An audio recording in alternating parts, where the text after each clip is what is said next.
Bueno, hermano, hoy vamos a concluir con el 9º mandamiento. Ustedes saben que estamos siguiendo esta serie de los 10 mandamientos que ya pronto vamos a concluir. Pero el domingo pasado nos metimos aquí en el 9º mandamiento que se encuentra en Éxodo 20:16, y habíamos pues desarrollado algunos puntos importantes de lo que Dios quiere que sepamos con respecto a este mandamiento. Y dice Éxodo 20:16, no hablarás contra tu prójimo falso testimonio. No hablarás contra tu prójimo falso testimonio. Y yo había puesto como título a este mensaje, Dios contra la mentira. Dios contra la mentira. Y habíamos visto varias cosas. Lo primero que habíamos visto es que, interesantemente, el mandamiento está puesto en un lenguaje coloquial. No hablarás. Una cosa muy normal, muy cotidiana que uno hace. Hablar, conversar, ¿verdad?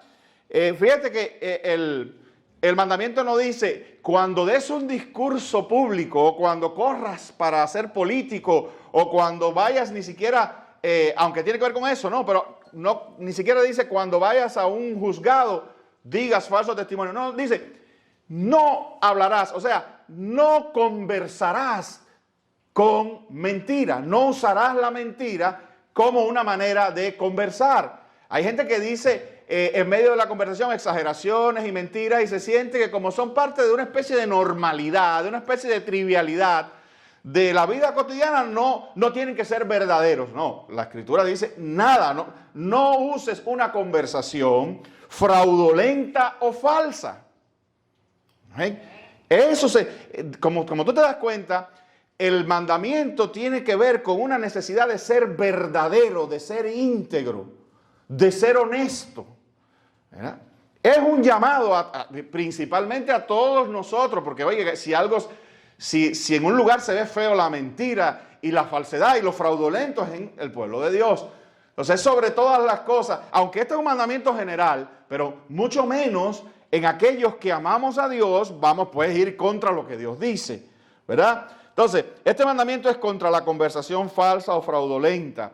Se trata de no prestar tu boca y tu reputación para mentir. No me voy a extender mucho ahí, ya había explicado, pero dice no prestar tu boca ni tu reputación, porque a veces hay gente que se aprovechan, y yo ponía el ejemplo, pues tengo que poner el ejemplo pastoral porque es el que más tengo a la mano, pero hay gente que da por bueno lo que uno dice solamente porque uno es pastor, ¿verdad? Y hay quien se aprovecha de eso, hay quien se aprovecha de una autoridad, de una posición, ya sea política, ya sea espiritual, incluso familiar, ¿no? Si lo dijo papá, debe ser verdad. Si lo dijo abuelo, debe ser verdad. Usa su posición para respaldar cosas o dichos o experiencias fraudulentas. No prestarás tu reputación para mentir, injuriar o manipular. Uno de los grandes desafíos del cristiano es depurar su conversación de odio y de malas intenciones. ¿Ven? Eso es pecado. Es pecado mantener una conversación fraudulenta, mentirosa, etc. Entonces habíamos visto varias cosas así por arriba, quizás un poco negativas. De hecho, todos estos mandamientos en su mayoría están en negativo, ¿verdad?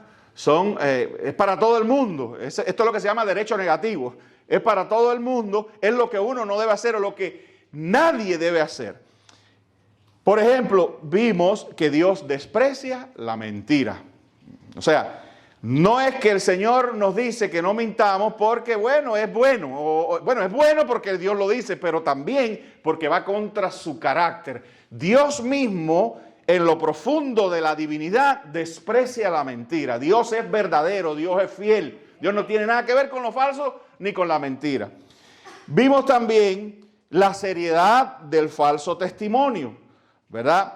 Y vimos que es algo que se aloja y por eso por esto es importante revisar nuestro corazón, porque vemos que estas cosas salen de nuestro corazón, salen de bien adentro, salen del pecado, de la caída que todos portamos, ¿no? Salen los malos pensamientos, eso lo veíamos en Mateo 15:19, que dice que del corazón salen los malos pensamientos, los homicidios, los adulterios, las fornicaciones, los hurtos, los falsos testimonios, las blasfemias.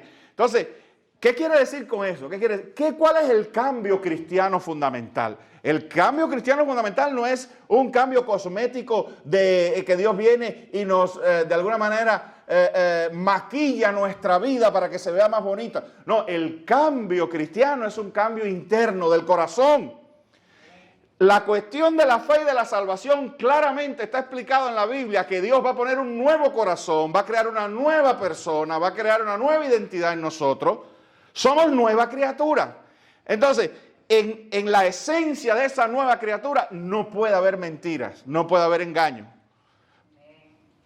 ¿Qué quiero decir con esto, pastor? Que yo inmediatamente cuando soy cristiano ya no voy a dejar de decir mentiras. No, pues bueno, nosotros arrastramos a veces algunos vicios, pero lo que quiere decir es que comienza una labor, debe comenzar una labor de santificación donde nosotros empezamos a apartarnos y a rechazar ese tipo de cosas. Amén. Yo creo que yo he contado aquí esto otras veces, pero bueno, ya está en Houston, hace tiempo ya que no tenemos ese contacto, pero en un momento determinado teníamos muy buena relación. Un pastor de latino, no voy a decir de qué país para que nadie se ofenda, un pastor latino, y nosotros teníamos una buena relación y éramos muy buenos amigos. Y él me decía a mí, Tony, una de las cosas que Dios cambió en mi vida es que yo era muy mentiroso. Bueno, él lo reconocía. Decía, el Señor cambió porque yo tenía una especie de inclinación, una torcedura interna que me llevaba a decir mentiras o exageraciones. Entonces, y él reconoció la maldad de eso, ha reconocido, está consciente de ese problema en su corazón y Dios lo ha librado de eso. Pero obviamente es algo a estar vigilando. Hermano, las inclinaciones pecaminosas de nuestro corazón es algo que hay que estar constantemente vigilando. Nosotros siempre tenemos que darle paso a lo mejor y a veces hay que darle paso por vía de la obediencia, no del sentimiento. Porque el sentimiento a veces es pecaminoso, pero la voluntad tiene que imponerse y someterse a Cristo y someterse al Evangelio y someterse a la palabra de Dios. Nosotros vivimos una vida cristiana correcta, santa, delante de Dios, no siempre porque lo sentimos. La mayoría de las veces porque obedecemos. Amén. Es porque obedecemos. Y la obediencia la obediencia a la palabra de Dios y la obra del Espíritu Santo va creando en nosotros nuevas inclinaciones. La nueva criatura se va imponiendo. Bien, habíamos visto eso. Habíamos visto la seriedad de... otro texto. No, porque es importante y lo dijo el Señor. En Mateo 5, del 21 al 22, vimos cómo... Porque obviamente, hermano, esto de no dirás falso testimonio... tiene que ver también sobre todas las cosas, con lo que decimos, con el comportamiento de nuestra lengua. Y ya saben lo que Santiago dice sobre la lengua. Aquí tengo algunos textos. Pero en Mateo 5, 21 al 22, el Señor pone esto, como digo yo, lleva esto al corazón y lleva esto a la seriedad de decirle a un hermano, por ejemplo, necio, a un hermano decirle fatuo. Y todas esas palabras tienen traducciones tales como tonto, como estúpido. Es el hablar negativamente, destructivamente, odiosamente contra el hermano, que dice ese texto sin entrar en una exégesis muy profunda, que es como el asesinato, que el asesinato y el mal deseo hacia tu hermano tiene un mismo principio, es una misma motivación. Lo que pasa es que uno es llevado al extremo y el otro es controlado. Pero nosotros no estamos en este mundo para odiar, para ofender y para vilipendiar a los demás. Y por eso Cristo dice, no, cualquiera que le diga fatuo a su hermano es culpable de juicio. Cristo dice, el que ofende a una persona y le gusta, hay gente que le gusta estar lanzando improperio constantemente. Esa persona que siempre tiene un mal calificativo hacia su hermano, tiene un problema serio en su corazón. Por eso decía la seriedad de hablar falsos testimonios y decir cosas desagradables. Hay un problema serio en su corazón. Amén. Bueno, entonces por ejemplo, déjenme leer esto otra vez, solo leí el domingo pasado, pero esto lo sacamos del libro 10 palabras que dan vida, el deleite y el cumplimiento de los mandamientos de Dios, de Jen Wilkins. Dice esto, mire. Lo leí el domingo pasado, pero está tan bueno que quiero volverlo a repetir. Dice, injuriamos con nuestro sarcasmo que destruye a nuestro prójimo con un guiño y una risa. Injuriamos al corregir a nuestros hijos, avergonzándolos con nuestra elección de tono y nuestras palabras. Injuriamos con nuestro pedido de oración cuidadosamente armado que esconde chisme o calumnia. Ese me gustó muchísimo. Porque yo, en mi experiencia cristiana, obviamente, en los años que llevo en la iglesia, he visto esas oraciones cuidadosamente armadas para decirle algo al que está oyendo. ¿Verdad? O para destruir la reputación de un hermano. ¿Se acuerda que eso lo he dicho? Hermano, pues le puse como un ejemplo. Hermano, vamos a orar por la hermana fulana, que yo la vi el otro día en la esquina y... No puedo decir más, hermano, el Señor sabe. Ahí mismo desprestigiaste a la hermana completa. ¿Ya? Que la viste en la esquina y... La gente dirá, estaba vendiendo drogas, estaba prostituyendo. ¿Ya? No, pero el Señor sabe. Es ese tipo de injuria, ¿no? Es ese tipo de oración que está armada para decir algo negativo, ya sea un falso testimonio, ya sea una ofensa, etc. ¿Verdad? Injuriamos con correos electrónicos, cadenas de mensajes, pegatinas y conversaciones informales, en cualquier situación y por cualquier medio donde percibimos la oportunidad de aumentar nuestro propio valor al disminuir el de otra persona. ¿Amén? Los medios, estos modernos, las redes sociales, se han convertido en una increíble amplificación de lo peor del hombre en el corazón. Es muy bueno, no voy a criticar eso, porque eso es parte del progreso y eso también ha traído mucha bendición cuando se ha usado correctamente. Amén. Pero muchas de las medios de las redes sociales se usa para injuriar, para lastimar. ¿Se acuerdan ese texto? Mire, no lo leí aquí, que dice que hay hombres cuya lengua es como golpe de espada. Fue el texto que leí primero. Bueno, a veces está llena de espadachines las redes sociales. Amén. Bueno, fíjense que a cada rato alguien viene y me dice, oye, ¿ustedes no han visto como por ejemplo en las redes sociales a cada rato matan a alguien? Y es mentira. Y salen con una cosita negra y dice que queremos comunicar la triste noticia de que hoy falleció trágicamente fulano de tal. Es mentira. Completamente mentira. Y tú dices, ¿de dónde salen esas cosas? A ver, ¿qué corazón tiene la necesidad de engañar sobre la muerte de una persona? Engañar a todos los que están ahí viendo que puede alguien entristecerse de verdad, o puede una madre o alguien ver esa noticia y... Es mentira, es maldad, es la cloaca del corazón del hombre que se proyecta y a veces se aprovecha de la oscuridad y se aprovecha del anonimato. Eso es falsedad, todo eso es falsedad y odio. Bien, bueno, hasta aquí el catecismo de Heidelberg. Y hubo una época en que, cuando digo catecismo, no vayan a pensar que el catecismo de Heidelberg es algo, ¿cómo se llama? Católico. El catecismo es un discipulado, eso es lo que quiere decir, es enseñar. Ante toda la iglesia, las reformadas inclusive, tenían esto que era muy valioso, que eran como lecciones, eso era lo que era el catecismo. Y antes se enseñaba así. El catecismo de Heidelberg resume este tema así: en la corte y en todo lugar debo amar la verdad, decirla y confesarla con sinceridad. Esto se le enseñaba a los niños antes, señores. Y hacer todo lo que pueda por defender y promover el honor y reputación del prójimo.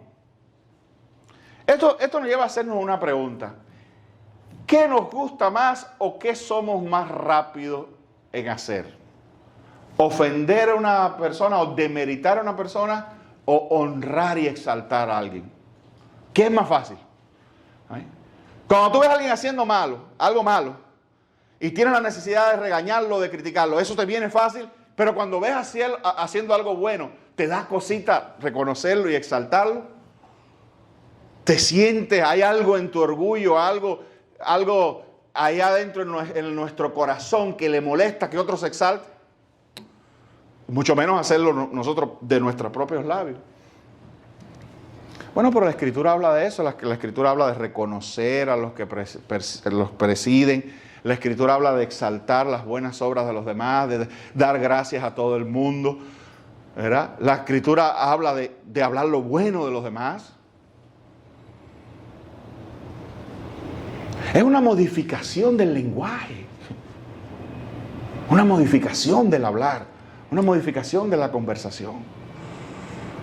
No, es que a mí no me gusta estar guataqueando a la gente. No, no es guataquear, pero es resaltar, remarcar las buenas cosas de tu prójimo. ¿Me hago entender, queridos? Bien, pero oiga lo que dice: en la corte, en todo lugar, debo amar la verdad. ¿Tú sabes por qué? Porque eres de la verdad. ¿Qué quiero decir con esto? Lo dije el domingo pasado, lo repito. Tu equipo es el de la verdad. Debo amar la verdad como mismo amo. Es como si tuviera que ver, no sé, con mi familia, de hecho tiene que ver con mi familia, la familia de Dios. Yo pertenezco al Dios verdadero, yo pertenezco a la verdad, yo soy de la verdad. Esa es mi cancha, esa es mi esquina, ese es mi equipo. I am Team Truth. I'm not Team Lie. Yo soy del equipo de la verdad. Yo amo que la verdad se imponga, que se diga la verdad. No permito que la falsedad pase por delante de mí sin yo hacer nada. No permito que se abran falsos testimonios de alguien. Ojo, falsos testimonios. Eso no quiere decir para nada, hermano. Me gusta equilibrar las cosas. Porque hay quien se va al otro extremo. Hay quien es tan bueno y tan ciego, ¿verdad?, que no se da cuenta cuando hay cuestiones negativas y pecaminosas las que hay que abordar. Pero aún así con verdad y con amor. La iglesia tiene disciplinas. Eso no, y la misma Biblia dice que la disciplina no son cosas agradables a la gente. Dice al principio. La Escritura dice que al principio la disciplina y la corrección puede molestar o dañar al Hijo de Dios. Pero si es verdadero, a la postre va a dar buenos resultados. ¿A ti no te ha pasado? Porque a mí me ha pasado que alguien te ha dicho algo, te ha hecho un señalamiento y tú te molestas cuando te lo dice, pero después te vas por ahí y dices: yo creo que tienes razón, o algo de razón hay. Amén. Algo de razón hay. Entonces, eso es importante, hermano. No quiere decir que uno... La verdad... Ok. Hay cosas positivas que son verdad y hay cosas negativas que son verdad. Hay cosas buenas que son verdad y hay cosas malas que son verdad también. Uno lo que tiene que ser es siempre que se imponga la verdad. Si la verdad de alguien es un hecho deplorable o rechazable, bueno, esa es la verdad. La mentira sería decir que es bueno. Amén. ¿Me hago entender? Mentira es decir que algo que es malo es bueno, y eso es pecado también. De hecho, es falso testimonio. ¿Se dan cuenta cómo el mandamiento es tremendo, profundo, lo engloba todo? Como dice la Escritura, a lo bueno le dicen malo y a lo malo le dicen bueno. Eso es falso testimonio. Bien, entonces pero tú y yo somos de la verdad. Mire, 1 Corintios 5:8, hablando de la celebración de la vida cristiana. La vida cristiana es una celebración, es una Pascua completa. Nosotros entramos ya a la Pascua. Nosotros entramos ya al lugar de reposo. Hay discusiones sobre eso. El otro día estábamos en un chat en el que yo pertenezco, muy tremendo, muy animado. Estábamos en una discusión con un adventista del séptimo día de que si era el sábado o era el domingo, que si el domingo era el sábado. Y un hermano allí, pastor también, dijo algo muy importante. Dijo: oye, ya nosotros entramos al sábado, nuestro sábado es Cristo. Para nosotros no determina ningún día, porque el sábado nuestro, el reposo de nosotros era Cristo, ya entramos a Él. Nosotros estamos en el reposo. Amén. Nosotros entramos al reposo, nosotros pertenecemos a Jesús. Entonces, pero bueno, estaba hablando de la Pascua, estamos en una Pascua constante, dice 1 Corintios 5:8, que esto tiene que ver con la actitud de la vida cristiana. Dice... 1 Corintios 5:8 dice: así que celebremos la fiesta no con la vieja levadura, esta es la vida pasada, ni con la levadura de malicia y de maldad, sino con panes sin levadura de sinceridad y de verdad. La fiesta nuestra no es de mentira. En la fiesta nuestra no está invitado el viejo hombre que se leuda, la levadura se inflama, se hincha de maldad, de mentira, de estas cosas. Ese ya no es nuestro equipo. Nuestro equipo es la fiesta de los panes sin levadura, amén, de sinceridad y de verdad. Entonces a nosotros no nos leuda el mal, nosotros no leudamos con el mal. Nosotros somos estables, tranquilos, serenos, afincados en la sinceridad y la verdad. Ese es nuestro equipo. Miren lo que dice Juan 2:21. Dice, no os he escrito como si ignoraseis la verdad, sino porque la conocéis y porque ninguna mentira procede de la verdad. ¿No? Nuestro cristianismo no se basa en mentiras, ¿no? Cristo es el camino, la verdad y la vida.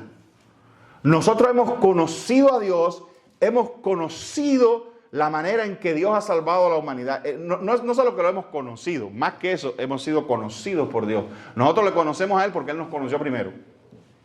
A los que antes conoció, dice la Escritura, ¿verdad?, nos predestinó para ser salvos, dice en resumida el pasaje.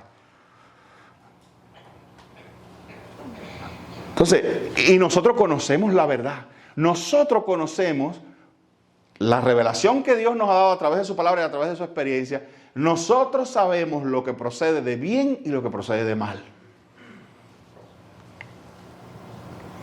Amén. Entonces, no me digas de que ay, no, yo hice esto, pero no sabía. No, si tú sabes que hay algo en tu corazón que te está diciendo, oye, eso no está bien, oye, eso no es verdad, oye, eso no es real, es porque tú conoces la verdad. Tú eres de la verdad. Ese es tu equipo. Mateo 5:37. Miren esto hablando de la sinceridad, de la honestidad. Mateo 5:37. Dice, pero sea vuestro hablar sí, sí, no, no, porque lo que es más de esto, de mal procede. Luego lo que dice ese texto interesantemente, decir que sí cuando querer decir que no es falso testimonio. Y decir que no cuando uno quiere decir que sí es falso testimonio. Intercambiar el sí por el no, dice la Escritura, procede de mal. Procede de alguien que le falta integridad. Entonces, yo le digo, una de las cosas más importantes, digamos, que yo he aprendido en mi vida, apréndete esto, que esto te va a salvar de muchos problemas, es, cuando tú no estás seguro, toma una pausa y di, no sé, tengo que pensarlo. Mira, necesito tiempo, ¿me puedes dar un par de días para pensarlo? O no sé, tengo que pensarlo. O lo voy a pensar, si decido algo, te llamo. Todo eso es válido antes de decir un sí que es un no o un no que es un sí. ¿A ver? Toma tiempo, o sea, pausa. Una de las cosas que nosotros a veces bromeábamos en el liderazgo, bromeábamos en las familias, es que a veces uno conocía a la gente, ¿no? Tú le decías a alguien, no sé, una actividad, estaba planificando una actividad y tú le decías, hermano, ¿va a ir? Y te decían, sí, ¿cómo no? Y yo le decía a mi esposa, no va a venir. ¿Por qué? Porque yo sabía que se movían esas cosas, ¿verdad? No va a venir. Porque ya había una falta de integridad en que el sí sea sí, el no sea no. Otra cosa importante, te voy a decir como pastoralmente, aprende a decir que no. Es tu vida. Creo que es San Agustín que tiene una frase buena, o Lutero, ahora no me acuerdo, sobre decir que no, o Spurgeon, creo que.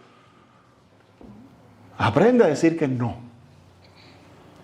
No porque tú conoces tu tiempo. No, porque si no, tú conoces tu tiempo, tú conoces tu vida, tú conoces tu casa, tú conoces tu espiritualidad. Hay momentos en que hay que decir, no, lo siento, no. ¿Puedes ir? No, no puedo ir. ¿Vas a traer esto? No, no puedo. Y a veces no hay ni que dar explicaciones.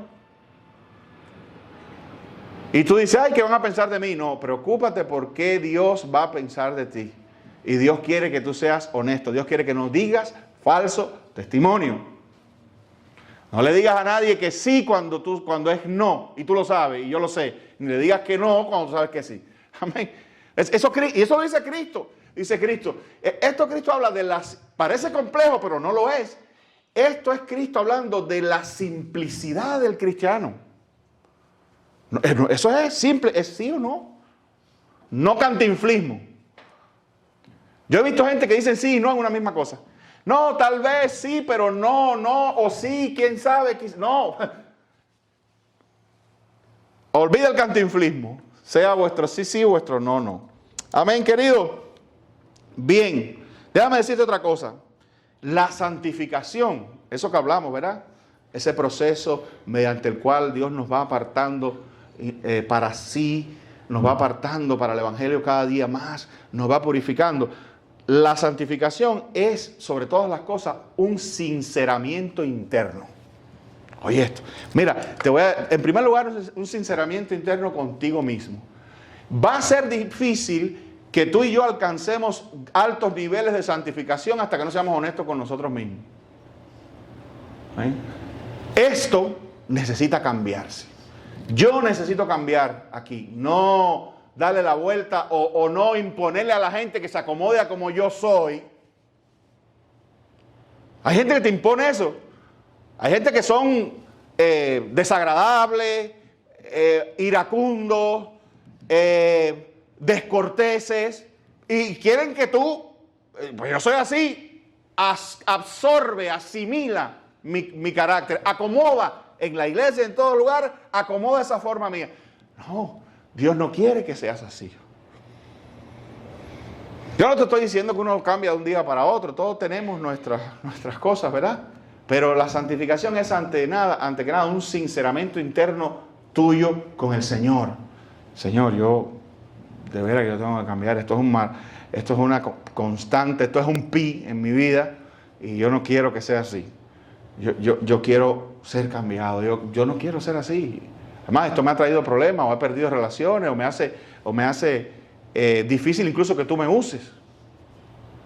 Entonces, la santidad es ante todo un sinceramiento interno. Es un cambio.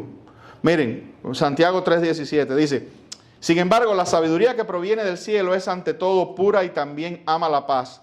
Siempre es amable y dispuesta a ceder ante los demás. Está llena de compasión y del fruto de buenas acciones. No muestra favoritismo y siempre es sincera. ¿Amén? La sabiduría que proviene del cielo, por eso digo que la santificación es un sinceramiento interno, ¿verdad? La sabiduría que proviene del cielo, ¿qué quiere decir? Que no es de nosotros, no es que viene del cielo que cayó de una nube, no, que viene de Dios.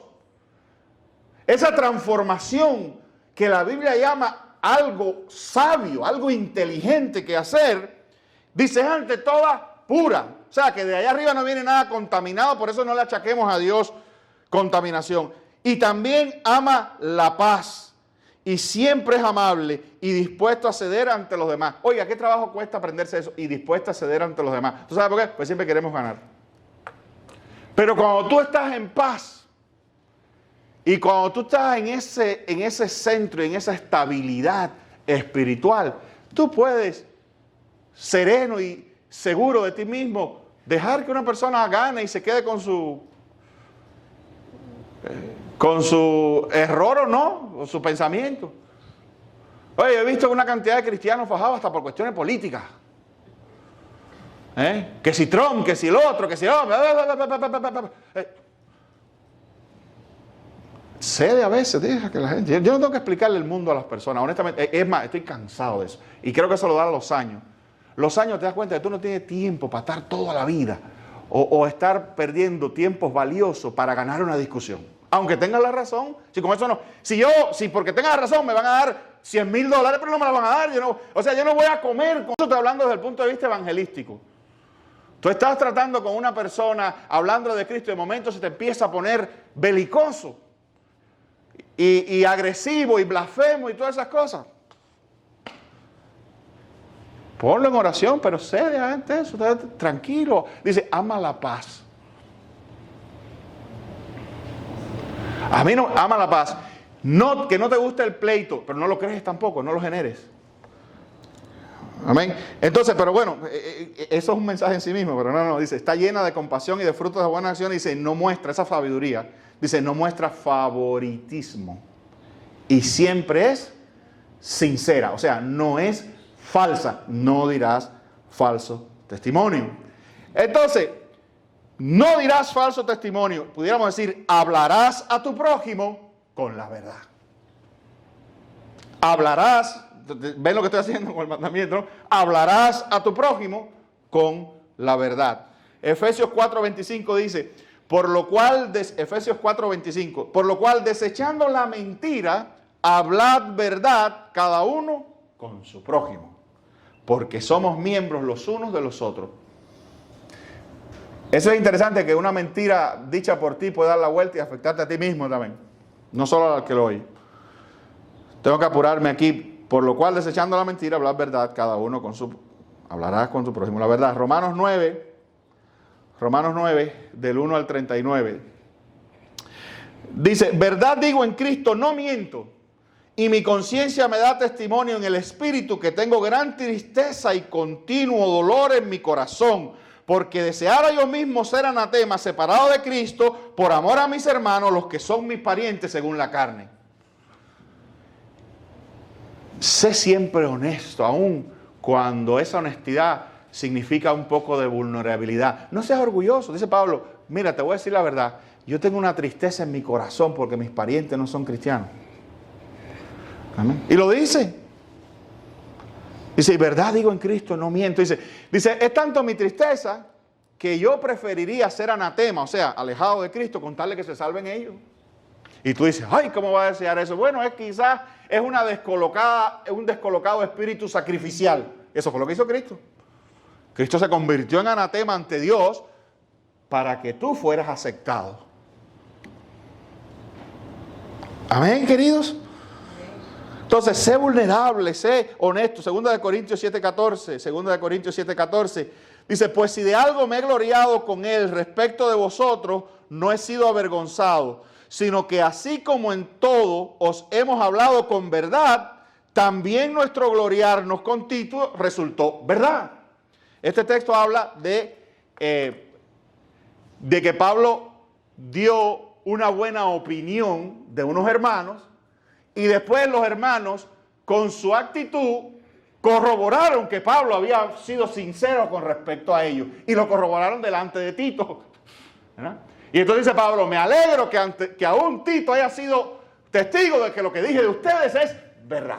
Eso es lo que dice el texto, por eso lo busqué en otra versión para que se entendiera. La buena opinión que yo tenía de ustedes con sus buenos actos, yo había hablado bien de ustedes, pero vino Tito y comprobó que lo que yo decía era verdad. Amén. Habla verdad de la gente. Trata de ser siempre positivo sobre las personas. Dice Pablo, me siento orgulloso con respecto de vosotros. Me siento orgulloso con Tito, por ustedes, porque di buena referencia a ustedes. Y Tito se dio cuenta que no estaba inventando nada, que ustedes de verdad son buenísimos. Amén. Eso quiere decir que la valoración que Pablo hizo de la gente era sincera, no mentirosa. Conclusión. Número 1, ama la verdad. Esta es mi aplicación para ti. Ama la verdad. Te voy a decir por qué. Porque fíjate cómo todo se... ¿Te acuerdas? Tú no te has dado cuenta como muchas veces yo estoy predicando de aquí sobre cosas y te digo, miren cómo se conecta con el amor. Que tú y yo a veces estamos buscando, ¿qué es amor? ¿Qué es amor? ¿Qué es amor? Amor es, ay, qué rico siento aquí. Y yo te he dicho, amor es más que eso. Amor es un esfuerzo de la voluntad por hacerle el bien a los demás, aunque no lo sienta. A veces el amor no se siente. Pero tú haces el esfuerzo por comportarte justamente, tratar a la gente justa. Es el amor. Miren, 1 Corintios 13:6. 1 Corintios 13:6. Ustedes saben que Corintios 13 es hablando del amor. Miren, no se goza de la injusticia, mas se goza de la verdad. Eso es amor. Entre otras cosas, ¿no? Por ahí tienen otra aplicación más de qué es amor. Cuando tú no eres injusto, y ese no se goza de la injusticia, quiere decir también del pecado. Acuérdense que la Biblia tiene esa, llamar la injusticia al pecado, a lo malo, y llamar justo a lo bueno. Entonces dice, no se goza de la injusticia, mas se goza de la verdad. Eso es amor. Amor es cuando tú, en medio de una crisis, ¿verdad? O cuando tú eres capaz de dejar que la verdad sobre una persona que quizás a ti no te cae bien, a lo mejor incluso no es cristiano, porque ojo, esa es otra cuestión. Esa es otra cuestión, lo que hablaba ahorita del favoritismo. Amar a una persona es hacerle bien, aun cuando ese bien significa que sobre él se exponga la verdad y no la mentira, y no se le haga por tanto una injusticia. Amén. Imagínate que tú un día tienes que juzgar entre un cristiano y un no cristiano, y el no cristiano tiene la verdad. ¿Qué tú harías? Hacer valer la verdad.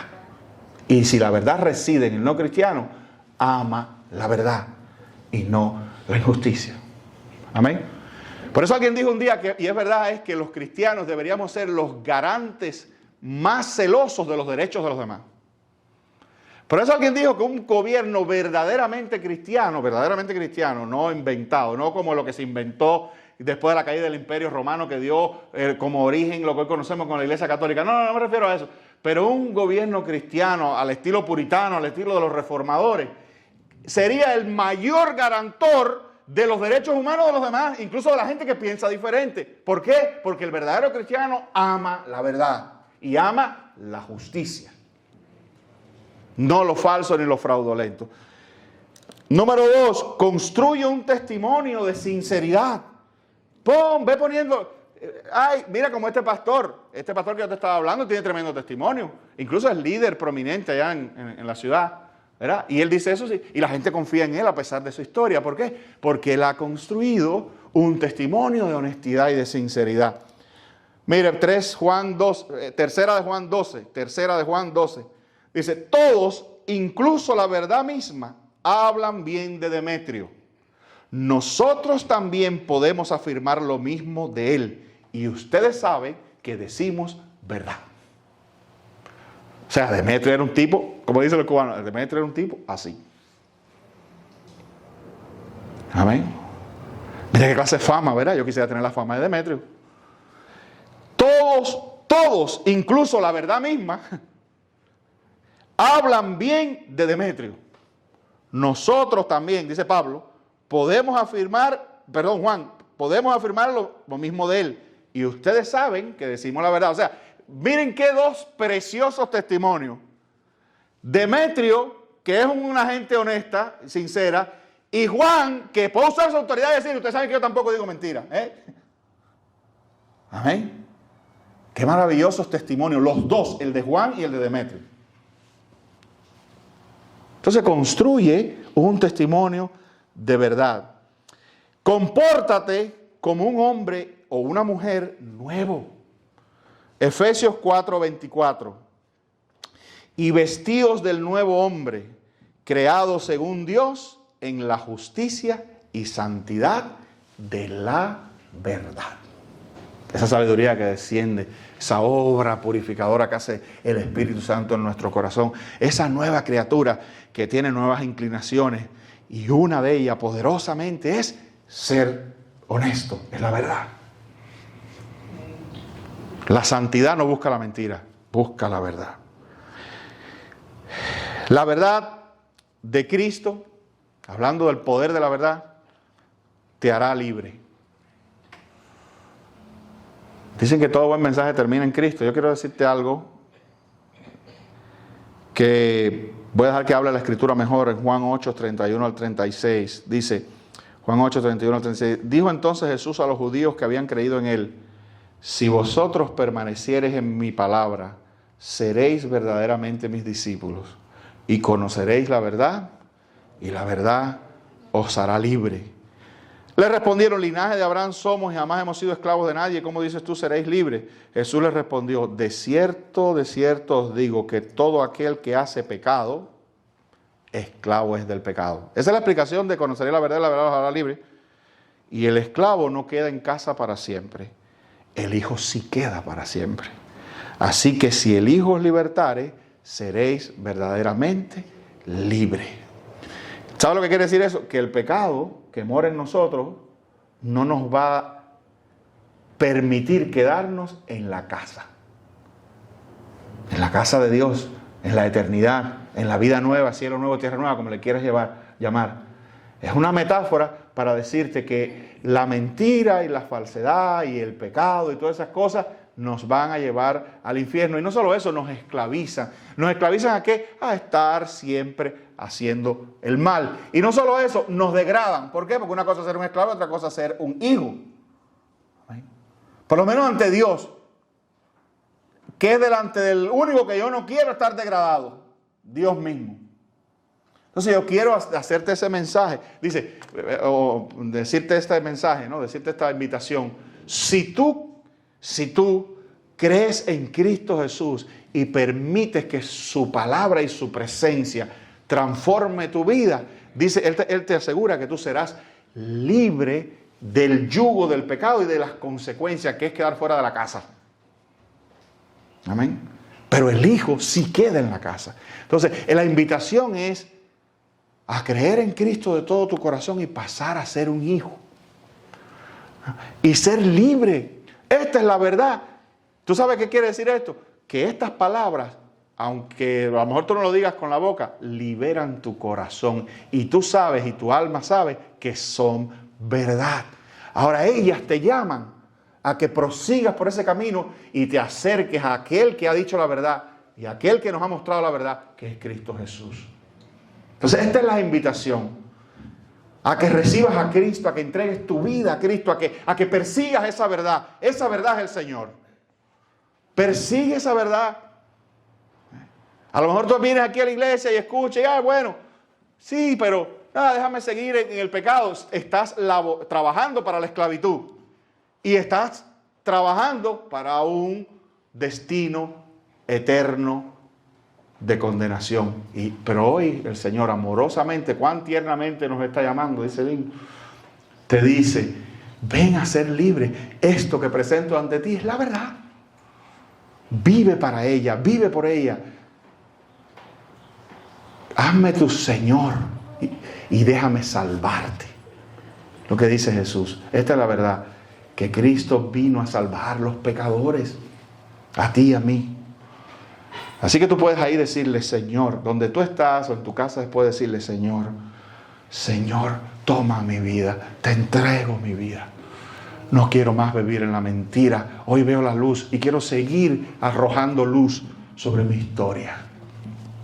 Amén, hermano. Díselo al Señor. Entonces, que Dios nos bendiga.